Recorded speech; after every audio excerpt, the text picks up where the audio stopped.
This is CGTN, China Global Television Network.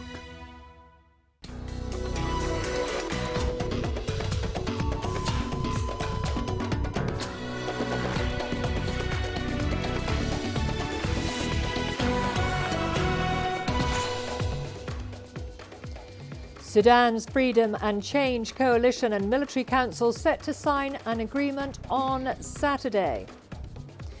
FDA approves pill that cures more hard-to-treat tuberculosis patients. And Uganda's government builds a studio allowing young artists to record for free. Hello and welcome to CGTN. This is Africa Live and I'm Karen Roberts in Nairobi. Also coming up in the programme. In business, the African Development Bank secures $20 million for clean energy projects. And in sports, Bosnian Vahid Halilhodžić officially presented as a new head coach of Morocco. We start in Egypt. Saturday is set to mark the landmark step in Sudan's political transition. The Freedom and Change Coalition and the Military Council are scheduled to sign an agreement on their political roadmap. That's according to Egyptian President Abdel Fattah el-Sisi. He'll be among African and Arab leaders to witness the signing of the document. CGTN's Adel El-Marouhi has more.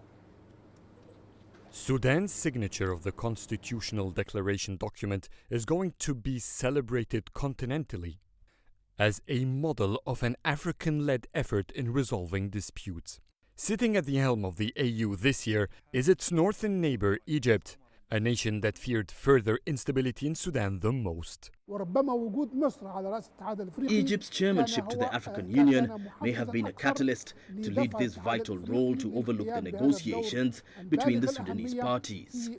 Efforts that have led to the great agreement that will be signed this weekend. I believe if it was a different country at the helm of the AU, the agreement may not have been accomplished in such a short time. While Khartoum is preparing to receive world leaders to witness the signature of this landmark agreement, Cairo is looking at the future. This week, Egypt hosted talks between the Freedom and Change Coalition and the Revolutionary Front, which includes several armed groups, an early beginning to comprehensive peace talks, which is a major challenge in Sudan that remains unresolved. Hosting Freedom and Change leaders and putting them in talks with the Sudanese armed groups is a step in the right direction, even if they didn't agree on anything. The Cairo meeting, though, has set the foundation for future talks. Now South Sudan will host them to continue this continental effort to lay a path for comprehensive peace.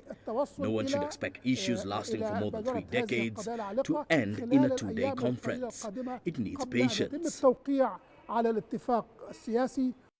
Ahead of the celebrations, the names of those who will govern Sudan are getting announced. The Military Transitional Council is naming Mohamed Hamdan Daglo, also known as Hamidetti, as the head of the Sovereign Council. It's good news for Cairo. President el-Sisi has previously welcomed Hamidetti in the presidential palace in another sign of its support to Khartoum's military establishment. Meanwhile, the opposition coalition is expected to name economist Abdallah Hamdok as prime minister. Sudan's transition is shaping up, and many leaders, including the Egyptian president, are expected to attend Saturday's ceremony to show their support. Adel El-Marouhi, CGTN, Cairo. The U.S. Food and Drug Administration has officially approved a new tuberculosis medicine that shortens and improves treatment for the hardest to treat cases. The move has been welcomed, especially in South Africa, which has one of the highest numbers of TB cases in the world. Of the more than 1.6 million TB deaths recorded every year, more than 75,000 are in South Africa alone. CGTN's Tuli Shabalala has more on that story. 4 years ago, South African fashion designer Innocent Molefe was diagnosed with tuberculosis. A year ago, it developed into a multi-drug resistant strain. Molefe's treatment required painful injections and heaps of pills. 3 months after the first round of treatment, he relapsed and started a second round. At the end of it, he still wasn't cured. I never thought of death at all. It never crossed my mind. Never. Molefe is one among more than 300,000 people who have TB in South Africa. His situation has turned around for the better. When this trial started, some of these patients with this extremely drug-resistant TB had been in this hospital for years and were just waiting to die. They got here, they had resigned from their jobs, they had said goodbye to their families, and they were not expecting to come home. It's known as the BPAL regimen, and it's a combination of 3 pills. TB Alliance started designing the trial in 2014. The treatment was trialled at 3 sites in South Africa. It involved 100 patients and achieved a 90% success rate.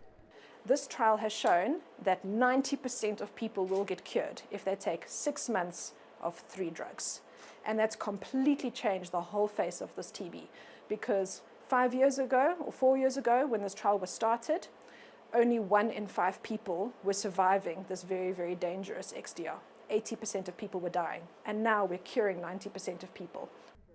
The new treatment has now been approved by regulator, the US Food and Drug Administration. The FDA approval represents a victory for those suffering from highly drug-resistant forms of the infectious disease. The treatment has also proven to drastically shorten the treatment period, which previously would take anything between 18 to 24 months. I'm feeling good because I have no pain to my body without the feet on. I have no pain, I have no short bread, yeah. Since taking the treatment 6 months ago, Molefe is now cleared from the chronic lung disease. He has bounced back to work and has a new lease on life. If ever you get the disease, take your medication, finish the course, and enjoy life. I mean, I can still go out clubbing till early hours of the night without feeling sorry for myself like I was once sick. Now, this is my time to actually enjoy. TB kills about 1.6 million people annually worldwide.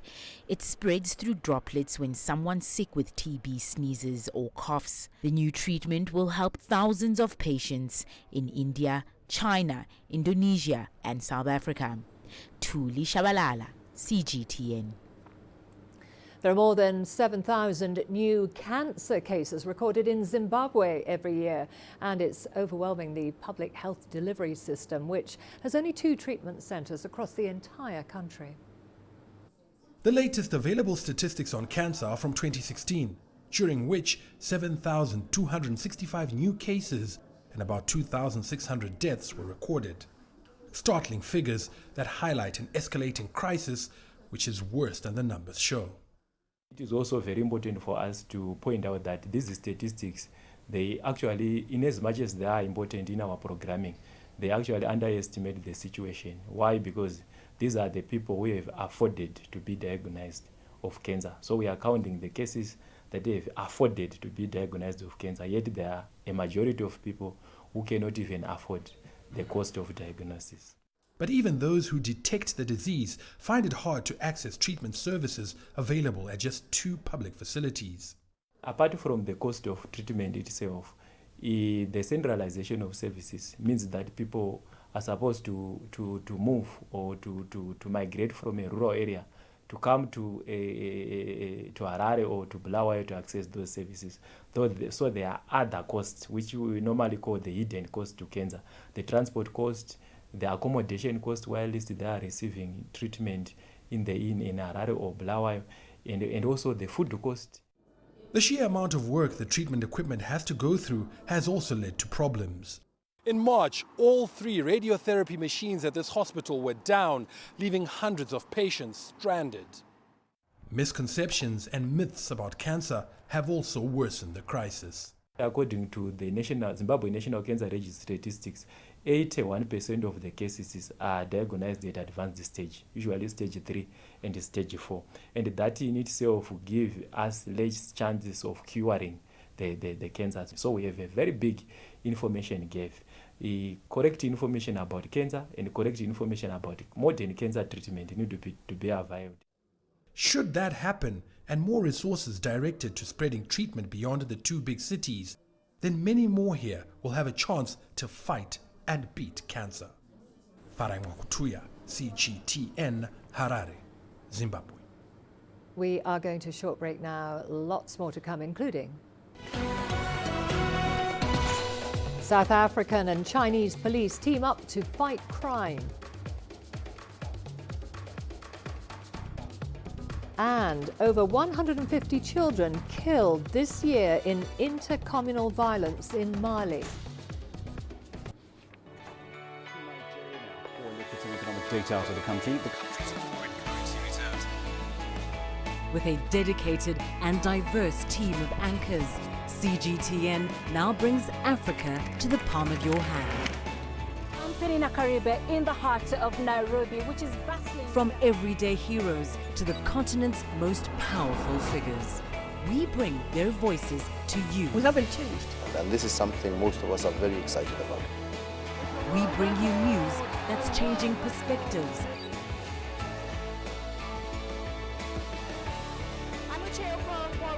From Nairobi City Center. News that brings Africa to the world.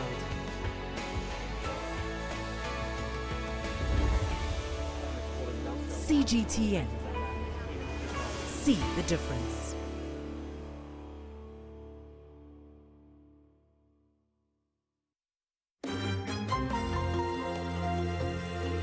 Africa Live. Find your voice.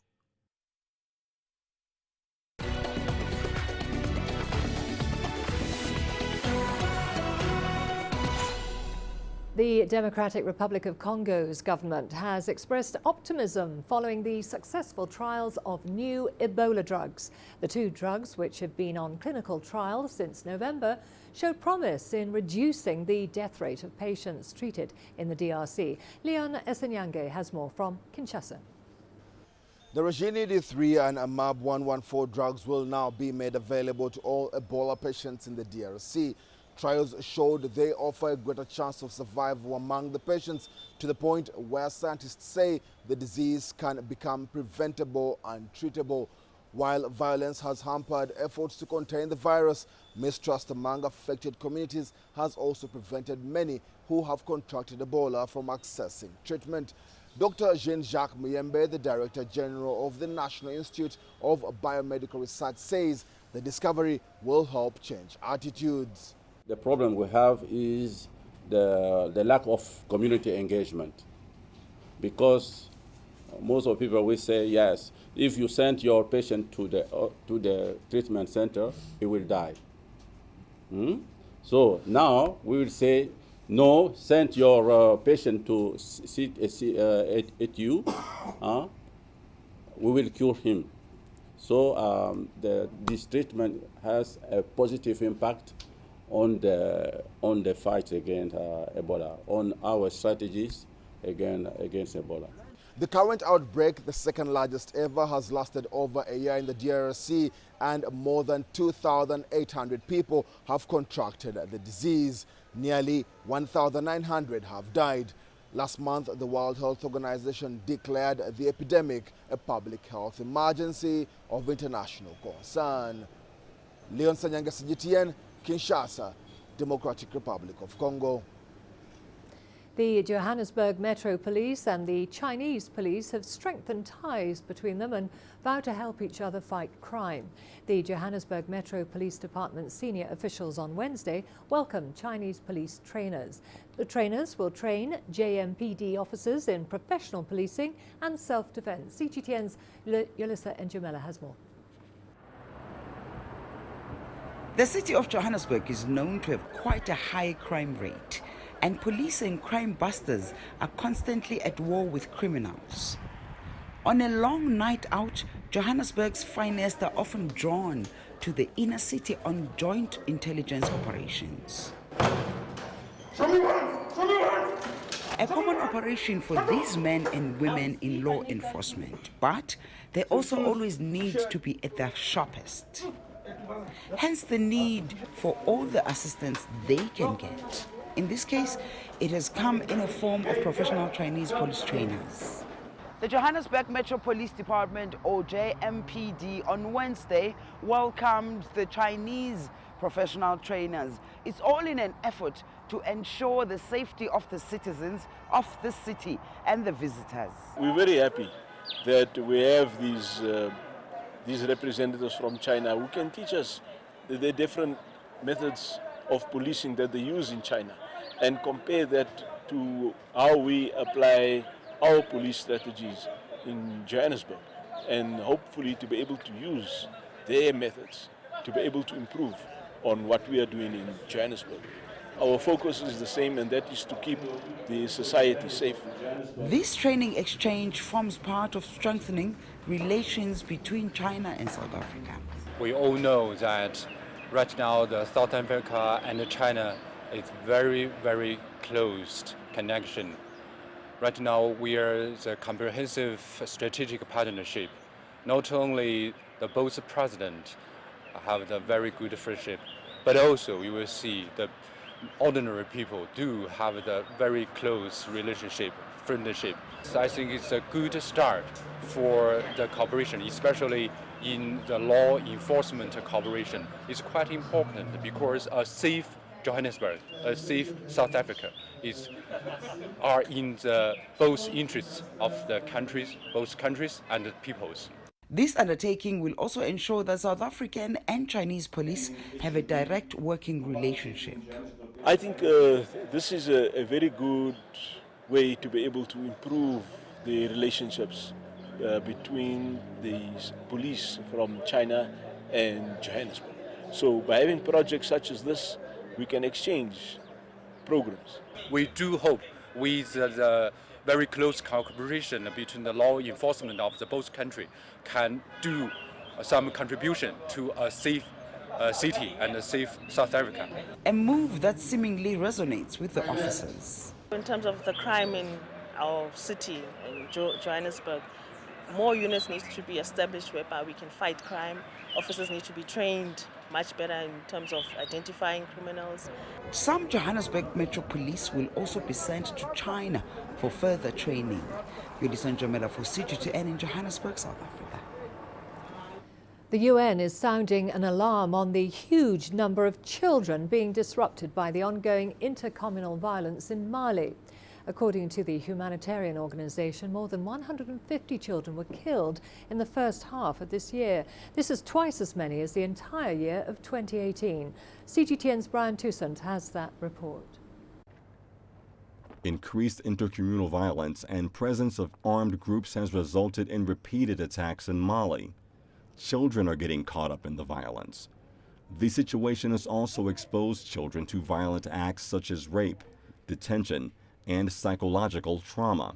I'm haunted by my thoughts. Whenever I sleep, I see the bandits in my nightmares.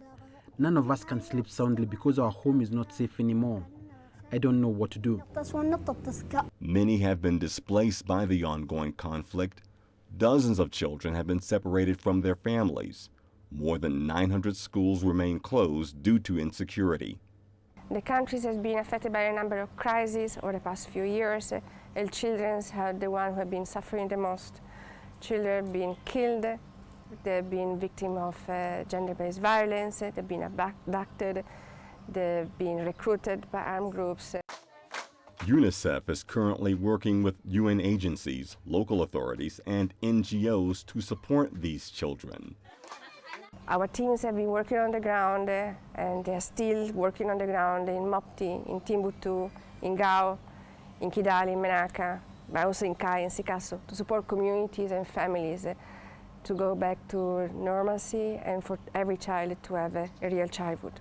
The spike in grave violations has led to a dramatic increase in protection needs in the north and the center of Mali. Over 377,000 children are estimated to be currently in need of protection assistance in Mali. Brian Toussaint, CGTN.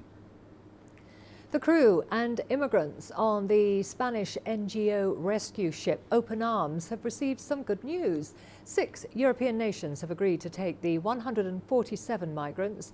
The migrants cheered on board as they received the news. They had been stranded for 2 weeks. Italy's Prime Minister Giuseppe Conte made the announcement on Thursday while sending a sharp rebuke to Deputy Prime Minister Matteo Salvini. Conte called Salvini's defiance in blocking the migrants from disembarking disloyal, adding that he was obsessed with keeping migrants out. The dear Prime Minister reproaches me for my obsession with immigration and closed ports. Yes, I am guilty of having the obsession with the safety of Italian citizens and the obsession with fighting human traffickers and NGOs who are accomplices of human traffickers. 60 million Italians pay me the salary for this obsession, not to be a beautiful soul. They pay me to protect the borders, for security, for dignity and the honor of my country. In Uganda, the government is helping its musically talented youngsters to build a career in the industry. The government has built a music studio, giving young artists a chance to record for free. Isabel Nakiria now reports. Patrick Kiza has been singing for the past year, but hasn't been able to get the proper guidance to build his music career. It's not been easy, and I'm still struggling. But since the production is going to be kind of cheaper, that will help us with my team to push, because I could be able to come and do more songs here. Like, I couldn't be having 2 songs in 1.5 years. You can see that it shows that there is something that is lacking, and that is finance. Kiza is one of hundreds lined up to have their music recorded for free. Over 450 rising musicians have so far registered at a music studio facility built by the government. This studio will be open to any upcoming artists to record their music, but they will need to polish their lyrics and vocals to have that dream come true. The music industry in Uganda is growing, but it's hard for emerging musicians to penetrate it. Recording a single in a good studio in Uganda costs between $200 to $500, sums that are beyond many struggling musicians. When the artist is coming out, this artist needs good studio, good producers, good live instrument players, good environment, and also a good song with good lyrics, catchy, and a song comes out like a song that anybody can relate with. So this becomes really a challenge to so many. Like Turkana Cultural Festival kicked off yesterday with a colourful display of artwork and exciting dance performances. The festival, which is held in Kenya's semi-arid northern region, provides a unique opportunity for pastoralist communities to showcase their traditions. Tobong Lore is a colourful, joyful celebration of culture. The words Tobong Lore mean welcome back home in the local Turkana language, a reference to the fact that years ago, scientists discovered ancient man's remains in Turkana.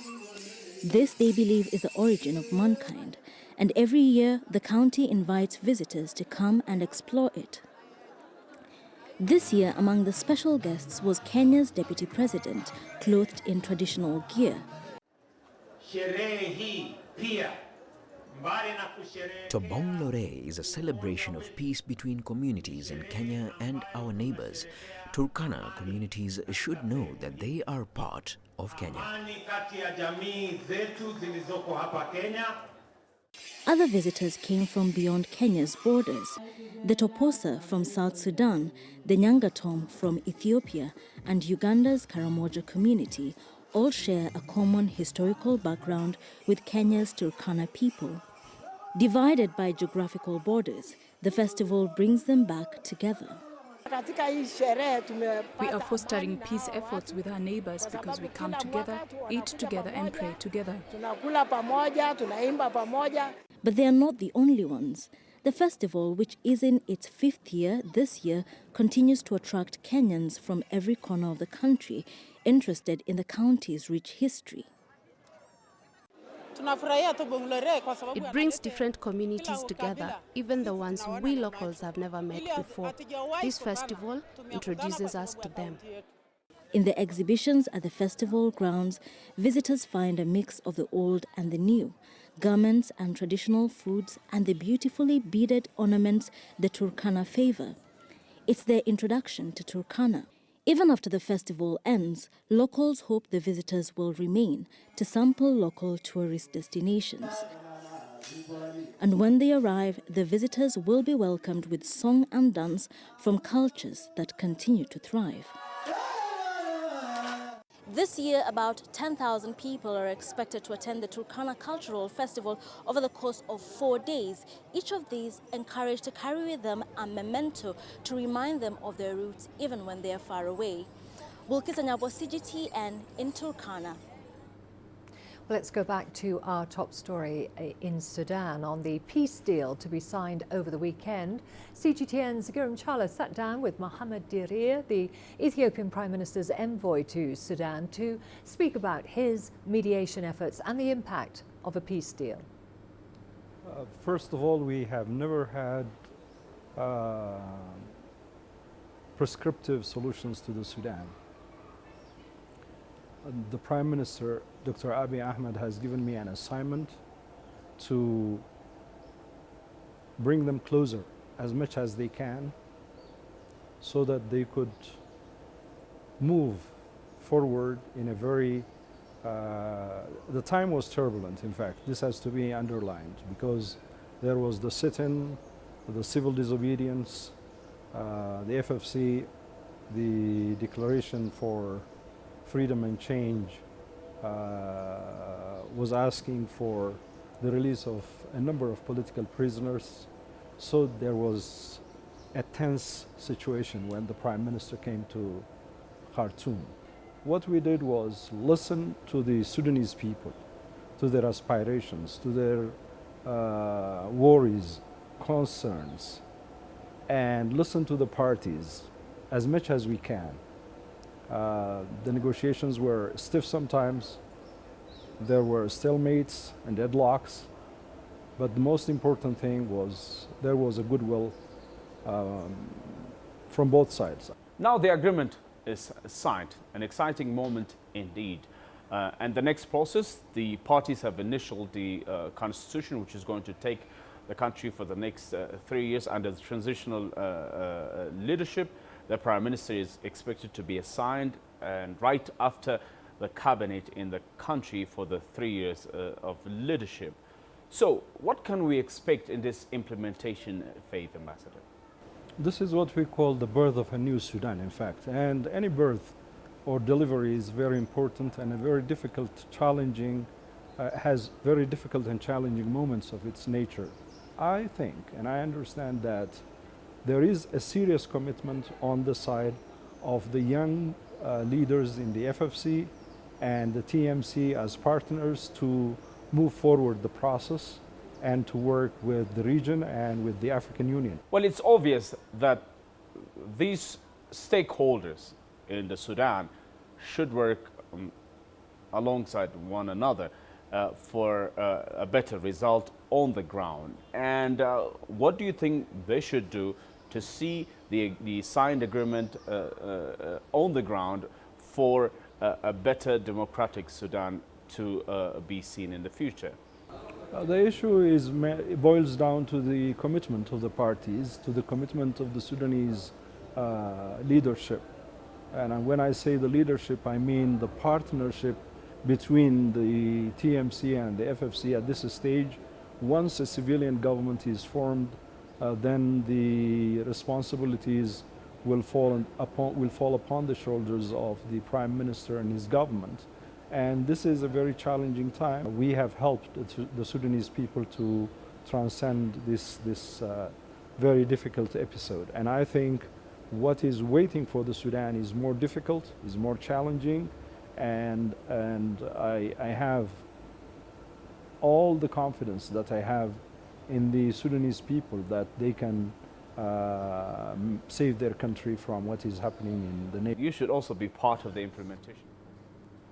We are going to a short break now. We've got all the business news coming up, including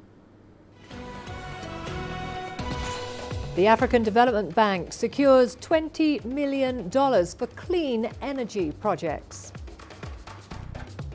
And Nigeria auctions $490 million open market bills to attract foreign investors.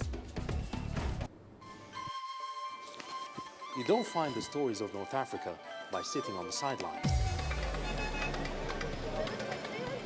You've got to get out, go there, and you'll find them. In the bazaars of Casablanca,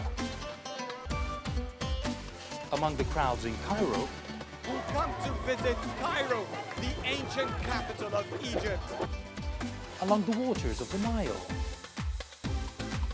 along the sands of the Sahara. No one else will take you where we can in North Africa. No one else will show you what it's all about. CGTN, see the difference.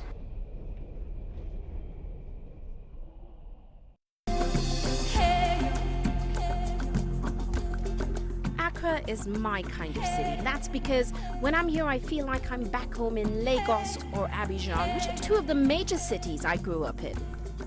Business in Africa is high risk. After about a decade covering business news on the continent, I've learned it's all about the high risk, but also the high returns and the high energy. You simply have to adjust in order to keep pace. When I started out as a journalist, my dream was to open people's minds to the different perspectives. From the CEO in the boardroom to the trader out in the street, we all have different stories. From Accra to Addis Ababa, from Cairo to Cape Town, and I wouldn't have it any other way. Here at CGTN, we realize that Africa is on the move, and it's moving fast, but we're moving right along with it. I'm Ucheo Koronkwo, and I'm a business anchor and reporter at CGTN.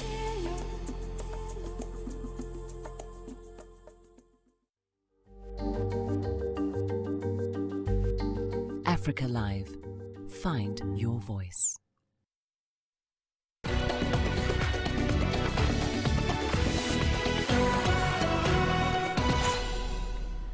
Hong Kong's leaders laid out a new plan to boost the economy, which is reeling from protests and the trade war. The Special Administrative Region plans to cut taxes and increase spending on social programs for the elderly and the unemployed. The package will cost $2.4 billion and will waive taxes for more than 1 million people. Financial Secretary Paul Chan lowered this year's growth forecast to between 0 and 1 point and called on all residents to protect Hong Kong's future. Everyone in Hong Kong should say no to violence, because violence can only bring more violence. It only makes things worse. Violence will also bring hatred, which is bad for our society. I really hope everyone can cherish and protect our home.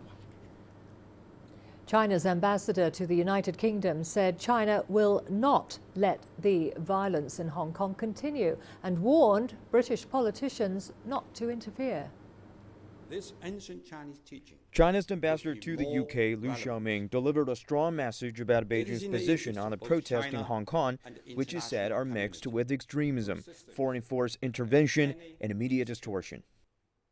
Should the situation in Hong Kong deteriorate further into unrest, uncontrollable for the government of the Hong Kong Special Administrative Region, the central government would not sit on its hands and watch. We have enough solutions and enough power within the limit of basic law to quell any unrest swiftly. He added that Beijing hopes the violence will end in an orderly way, but the government is fully prepared for the worst. Protests in Hong Kong have continued for the past 10 weeks, and an increasing number of demonstrations have ended in violent acts, including storming the central government office in Hong Kong, defacing the national emblem, and unauthorized gatherings that forced the airport to stop operations. Liu called the acts new extremism and questioned, would the UK allow so-called pro-democracy rioters to occupy the airport, obstruct traffic, disturb social order, or threaten the safety and people's life and property? Aren't all these regarded as crimes in the UK.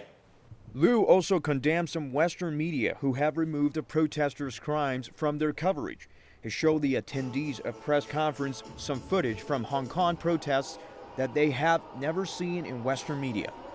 It is fair to say that Western media have inescapable responsibility for current situation in Hong Kong. In response to a later question about a proposal by the Commons Foreign Affairs Committee to extend UK citizenship to Hong Kong residents, Liu said that some British politicians should change their mindset to regard Hong Kong as part of China instead of as, quote, part of the British Empire. He also condemned unnamed Western politicians and organizations for lending support to violent radicals and demanded them to stop interfering in Hong Kong affairs. Yang Zhao, CGTN. China's ambassador also praised the Hong Kong police and said China and the UK must respect each other's sovereignty and not interfere in the other's internal affairs. A few, they do not represent the whole, and the majority of them have been misled. And I think the Hong Kong media has responsibility, the Western media has a responsibility when talking about the behavior of Hong Kong police. I think they exercise their duty with a great constraint, more so than any other countries. They are very professional, and I think they won the praise from many countries, including United States, Canada, France. I haven't picked up any comment by the British police yet. The things like this, if happen in the Western countries, the police will deal with much more force. One country, that means Hong Kong is part of China. And China has a sovereignty over Hong Kong. And one country is a precondition for two systems. Without one country, there's no talk about two systems. There will be no more two systems. So the two are complete one part. So we can't emphasize one at the expense of the other. On Hong Kong, China will never compromise its principle with any trade deal. We wouldn't barter away our principle. It's purely China's internal affairs. Brooks no foreign intervention, no matter which country it is. We do hope that relationship will move along the direction of a golden era set by President Xi during his state visit. But good relationship has to be based on the basic principles. The fundamental principles is a mutual respect for sovereignty and territorial integrity and non-interference into internal affairs of each other. To other news now, the Clean Technology Fund has approved a $20 million investment for the Facility for Energy Inclusion.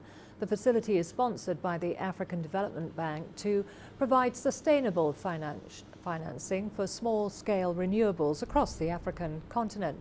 It comes on the back of a $500 million project. The initiative includes FEI On Grid, a targeted $400 million fund which supports improved energy access through the development of small-scale renewable energy generation, as well as mini-grids across Africa. While the Off-Grid Energy Access Fund supports off-grid energy distribution companies, it also boosts their long-term capacity to access capital markets. The Central Bank of Nigeria has auctioned another $490 million open market bills, making it its second bill sale in a week. The latest move is part of the Apex Bank's strategy to attract more foreign investors. So far, the bank has sold bills with maturities from 84-day to 350-day. On Wednesday, CBN auctioned T-bills at higher rates, hours after President Muhammadu Buhari told the bank to ban access to dollars for food imports. Last month, CBN shifted policy to try to force local banks to lend help in reviving the Nigerian economy. However, with falling oil prices as well as foreign investors taking profits, the state is still regaining focus. Red Fire ants are considered one of the most invasive species on the planet. They attack indiscriminately and present serious threats to people and agriculture. However, in Australia, biosecurity experts are working to prevent the spread of the species before they take an economic toll. CGTN's Greg Navarro tells us more. A playground and surrounding park just outside of Brisbane presents the ideal backdrop for Jordan Christensen to set up a training course. By putting holes in a lot of different places, it gives them things to discriminate against. He's hiding rags soaked with a chemical found in red fire ants in the hopes that these two highly trained detection dogs will find them. When deployed in areas where red fire ants actually exist, the dogs have been able to sniff them out with an accuracy rate of up to 99%. The dogs detecting on these nests stops one nest turning into 20, which turns into 100 in areas that we have previously believed to be cleared. Red fire ants are native to South America and now exist in several countries, including the US, China, and here in Australia. They are incredibly aggressive species of ant in terms of both people and animals and wildlife, and so they have an environmental impact. And they are quick to attack perceived threats in great numbers. If you disturb a large nest, or even sometimes an underground nest, you can be swarmed by ants and have thousands of those stings at one time. And the effects can be as bad as anaphylactic reactions, which can lead to death. The ants were first detected in Australia, here in Queensland, in a residential area like this one in 2001. At the time, it was believed they had already been here for about 20 years. That triggered an eradication program in Queensland that has had some success in wiping out red fire ants on a small scale. If we are not successful in containing and eradicating them, then the cost to the economy is estimated about $45 billion per annum. Those threats extend to livestock, crops, and people, turning public spaces just like this into uninhabitable areas. They will take up residence in your backyard. They'll affect your pets. They'll affect your children's ability to play in the backyard. So yes, there are economic and rural production impacts, but for mum and dad, there are very real issues. Experts here fear if they cannot contain and eradicate the ants in southeast Queensland, then the invasive species will spread across the continent, as they've done in other countries. Yeah, set it up. Taking the kind of toll that not even these highly skilled detection dogs will be able to stop. Greg Navarro, CGTN, Brisbane. Indonesia is the world's second biggest marine polluter, but that shame has been put to some good use by farmers in the country, particularly in the small village of Bangun. Residents there say they earn more money sorting through piles of garbage than growing rice in once lush paddy fields. With the details, here's CGTN's Honela Lupuwana. Once home to rice farmers and luscious green paddy fields, this Indonesian village is now a dump for truckloads of rubbish. However, this is not just trash. Residents here have found a way to reel in profits from the problem by opening their gates to the garbage trucks. I used to be a farmer and now I'm sorting rubbish, simply because I get money by doing this. If I'm farming, I need to wait 3 months to get results. But if I'm sorting rubbish, we can make money in a day, 2 days, or even a week. More than 60% of residents in this small village have dived their way into the rubbish sorting business. And for the time being, that looks unlikely to drop. On average, a worker in Bangun can earn between $7 to $14 per week picking through the sea of paper and plastic trash. That figure is set to rise to as much as $35 if the piles are particularly high. In just a week, you can earn more than $35 US, sometimes more than $70 US if there are more rubbish than usual. If there are none, the minimum worker can earn between $7 to $14 per week. Recently, Indonesia tightened its import rules and customs inspections. The country sent hundreds of tons of foreign waste back to their countries of origin. We already know that Indonesia is dirty, and now America is adding their rubbish on top. The relations between these countries are good, but sending garbage is clearly a violation of the law. While it may be more lucrative, environmentalists say the piles of garbage are a threat to villagers' health. But the view here is different. These small Indonesian farmers say restricting trash from countries like the United States, Canada and Australia will wipe out a key source of income. Hlonela Lupuwana, CGTN. China's e-commerce giant Alibaba announced its latest financial results for the past quarter on Thursday. The company's revenues maintained rapid growth thanks to its large consumer base and the strength of China's online shopping. CGTN's Nick Harper explains from New York. Well, certainly no signs that the US-China trade dispute or the slowing economy in China is having any impact on Alibaba, a particularly strong last quarter. And as a result, we've seen shares rise during the course of the day. Now, Asia's biggest company reported revenue was up by 42% to almost 115 billion yuan. That's more than 16 billion US dollars. Their net profit came in, well, it was more than doubled overall to $3.1 billion compared to the year before. We have had those signs of slowing economy in China, but it seems when it comes to online buying, that is certainly bucking the trend. Chinese consumers are still spending big, helped by a big sales event back in June, but also Alibaba's push to personalize the buying experience, giving personal recommendations to shoppers. As a result, they've seen active users increase by 20 million to 674 million in total, and their mobile monthly active users increased by more than 30 million up to 755 million. All of this at a time that the company is looking to buy the Chinese shopping site Koala. That would be a deal potentially worth about $2 billion, with Alibaba looking to pay all of that in cash. Shares in Alibaba rose during the trading day by about 3%. We are going to a short break now. Don't go away. Lots more to come, including South African art exhibition highlights history of African power and global inclusion.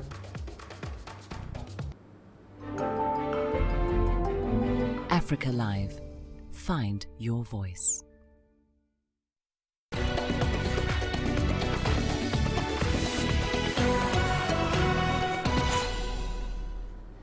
The innovative digital art gallery TMRW has opened an exhibition which fuses virtual and augmented environments to create a multi-sensory digital art installation.